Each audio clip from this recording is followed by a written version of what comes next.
আসসালামু আলাইকুম, সবাই কেমন আছেন? আশা করি সবাই ভালো আছেন। তো এটা আমি আমার খালা বাসায় যাওয়ার দ্বিতীয় পর্ব। আচ্ছা, যাই হোক, তো আমরা বিকালবেলা একটু হাঁটতে বেরিয়েছিলাম। বের হওয়ার পরে ওকে বলতেছি যে কিরে কী খাবি? তো ও বললো ফুচকা খাবে। বেশ ভালো কথা, আমি ফুচকা নিয়ে দিলাম। পরে ফুচকাটা এত বাজে গাইস হচ্ছে, চেহারা দেখে তো বুঝতেই পারবেন। আর বাসায় এসে দেখে আমার খালু নিজের হাতে তালের পিঠা বানাইছে। এত মজা তালের পিঠা, মানে আমি তালের পিঠা সাধারণত পছন্দ করি না, তারপরেও আমি 5 পিস না যেন 6 পিস আমি খেয়ে ফেলছি, এত মজা হয়েছে। আর হচ্ছে তো খালু অনেক কিছু রান্না করছে বা আয়োজন করছে।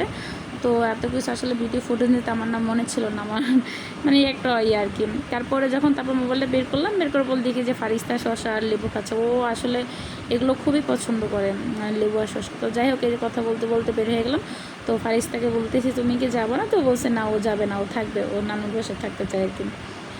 পরে হচ্ছে গিয়ে কারা কারা খালার বাসায় এমন মজা করেন সেটা আমাকে কমেন্ট করে জানাবেন। পরেই তো বের হয়ে গেলাম যাওয়ার উদ্দেশ্যে। পরে ফারিস থেকে বলছিলাম তুমি টাটা তো পাক না একটা বুড়ি, পরে টাটা দিল। তো যাই হোক, ভিডিওটা কেমন হয়েছে সবাই কমেন্ট করে জানাবেন। বাই।